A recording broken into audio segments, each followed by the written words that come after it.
मुख्यमंत्री ने भेंट मुलाकात के दौरान डूंगरगढ़ क्षेत्र में 46 करोड़ रुपए के विकास कार्यों का किया भूमि पूजन और लोकार्पण।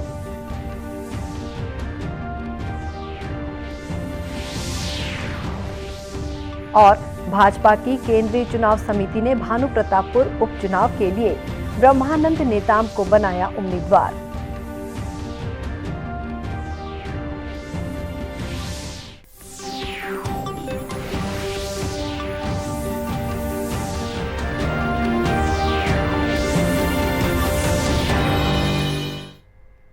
नमस्कार, आप देख रहे हैं दूरदर्शन समाचार। मैं हूं शुभ्रा भट्टाचार्य।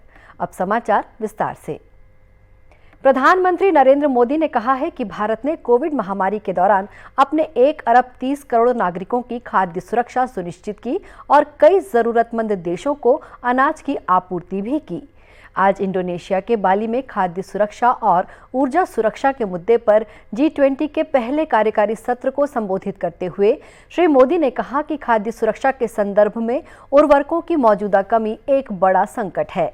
उन्होंने कहा कि उर्वरक की आज की कमी कल के लिए खाद्य संकट है और विश्व के पास इसका कोई समाधान नहीं है।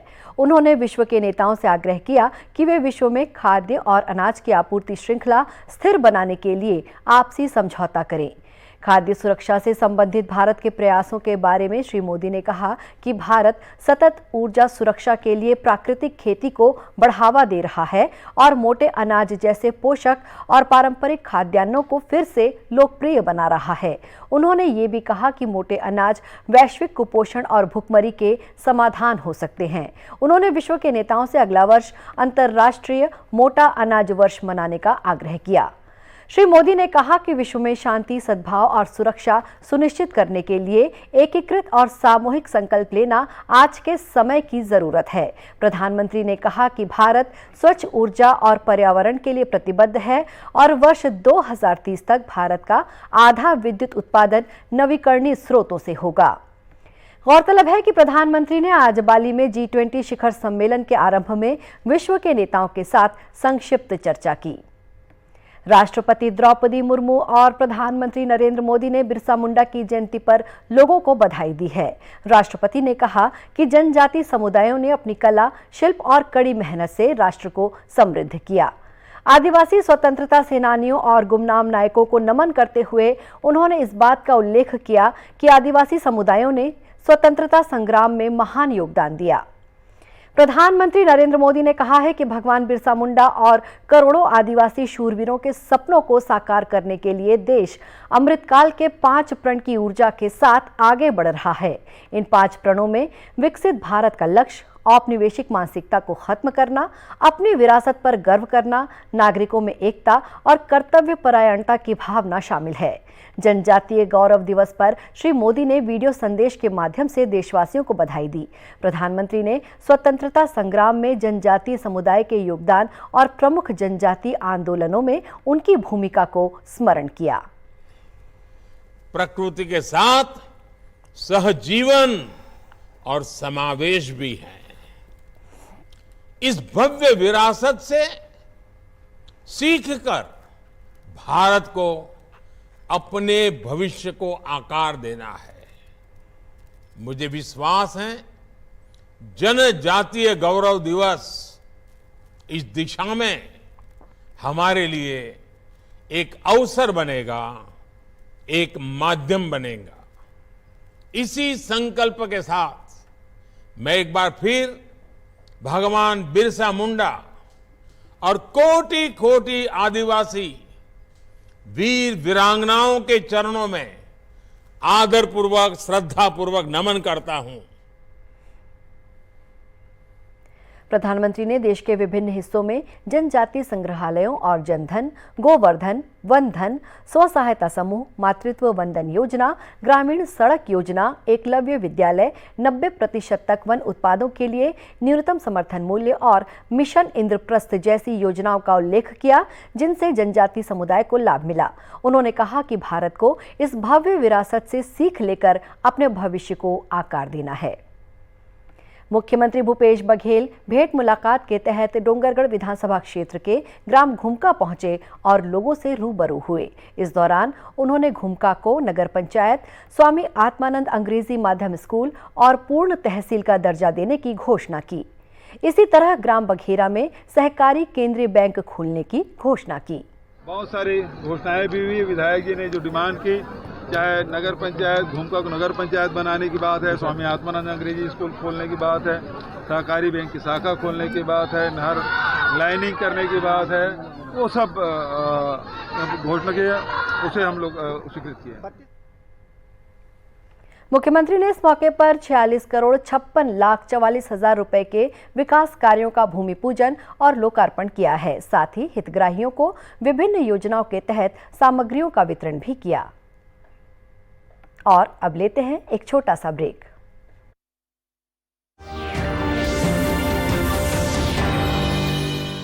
जल्दी करो यार, प्लीज जल्दी। दूसरा कोई मैच है क्या? ऐसा ही कुछ है यार, बैंक जाना है दादाजी को लेके। हाँ यार, उम्र होने पर कभी कभी मदद तो लगती है, पर बैंकिंग में नहीं। वैसे भी आरबीआई कहता है सीनियर सिटीजन सबसे पहले। अगर आप 70 साल से ऊपर हैं और आप बैंक नहीं जा सकते तो बैंक आएगा आपके पास जरूरी सेवाएं लेकर, वो भी वाजिब दरों पर। सीनियर सबसे पहले। आरबीआई कहता है जानकार बनिए, सतर्क रहिए। Come on boys, let's go practice। अरे रुक यार, मेरे बैंक अकाउंट में गलत एंट्री का प्रॉब्लम हो गया। अरे तो बैंक को कंप्लेन करना। बैंक को लिखे 1 महीना हो गया है, बट वो गूगली पे गूगली डाले जा रहा है। तो आरबीआई के लोकपाल को इन्फॉर्म करो। रुक, मैं समझाता हूँ। जैसे क्रिकेट में थर्ड अंपायर, वैसे ही आरबीआई का ओम्बुड्समैन। आरबीआई कहता है अगर बैंक आपकी कंप्लेंट को 1 महीने में नहीं सुलझाता तो आप आरबीआई के कंप्लेंट मैनेजमेंट सिस्टम पर ऑनलाइन कंप्लेंट कर सकते हैं। ये आरबीआई का आसान तरीका है आपकी कंप्लेंट सुलझाने का, और वो भी फ्री। आरबीआई कहता है जानकार बनिए, सतर्क रहिए।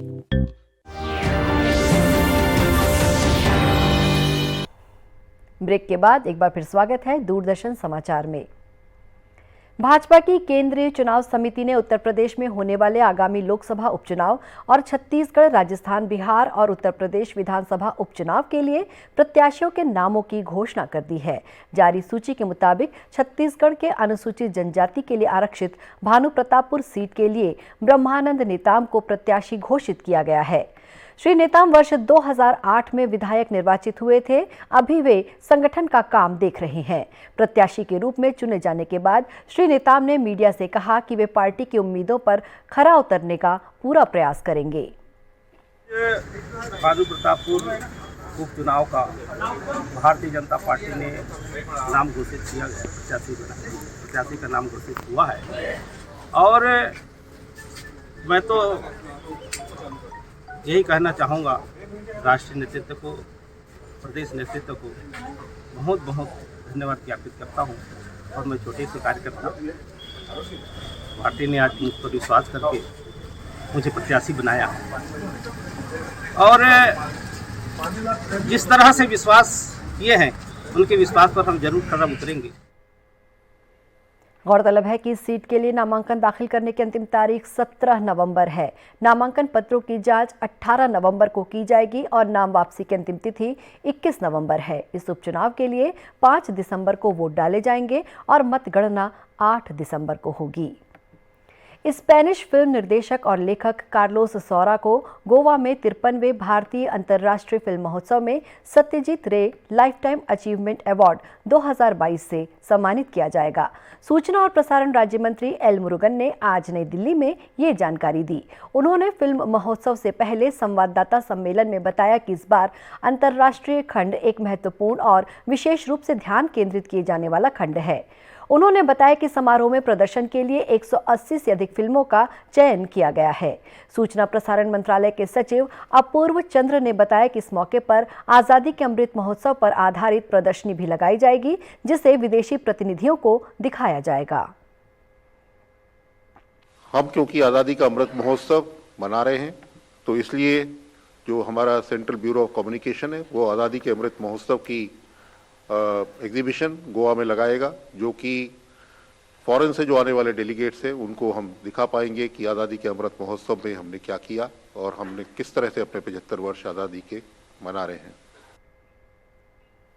गौरतलब है कि अंतर्राष्ट्रीय फिल्म महोत्सव का आयोजन 20 से 28 नवंबर के बीच किया जाएगा। भारतीय पैनोरमा खंड में कई फीचर और गैर फीचर फिल्में प्रदर्शित की जाएंगी। इसके लिए 25 फीचर फिल्मों और 20 गैर फीचर फिल्मों का चयन किया गया है। ग्रामीणों को बेहतर चिकित्सा सुविधा उपलब्ध कराने के उद्देश्य से गांव-गांव में हेल्थ एंड वेलनेस सेंटर संचालित किए जा रहे हैं। आयुष्मान भारत योजना के तहत शुरू किए गए इस हेल्थ सेंटर में ग्रामीणों को गांव में ही अनेक तरह के इलाज की सुविधाएं मिल रही हैं। दुर्ग जिले के ग्राम अहेरी में भी ऐसा ही एक हेल्थ एंड वेलनेस सेंटर संचालित है, जहां प्रतिदिन बड़ी संख्या में ग्रामीण इलाज के लिए पहुंचते हैं। हेल्थ सेंटर में गर्भवती माताओं और बच्चों के स्वास्थ्य पर विशेष ध्यान दिया जाता है। साथ ही यहां विभिन्न बीमारियों का इलाज भी किया जाता है। इलाज के लिए यहां आने वाले मरीजों ने बताया कि हेल्थ सेंटर के खुल जाने से अब इलाज के लिए उन्हें दूसरी जगह नहीं भटकना पड़ता। को सब अपने मतलब जो आंतरिक सुरक्षा है और गर्भवती महिलाओं को खान पान, उनके ब्लड टेस्ट और उनका जो चेकअप है सब समय पे हो जाता है। सब पहले हम लोग को हिवारा जाना पड़ता था, अब यहीं हो जाता है। जो यहाँ पे हेल्थ सेंटर जो बना हुआ है, इससे मेरे गांव और आसपास के लोगों को ना बहुत बेनिफिट मिल रहा है और नज़दीक भी हो रहा है। जिससे हम पहले अहिवारा दुर्ग जाते थे, बहुत तकलीफ होता था, उससे बहुत सारी घटनाएँ होती थी। वो आज हमको बहुत सारी बेनिफिट मिल रहे हैं। रहा था यहाँ से सुविधा है। अब मान के चलो 2 किलोमीटर भी नहीं, 1 किलोमीटर बस्ती से लगा हुआ है। तुरंत आओ, तुरंत देखभाल हो, 24 घंटा उपलब्ध रहता है।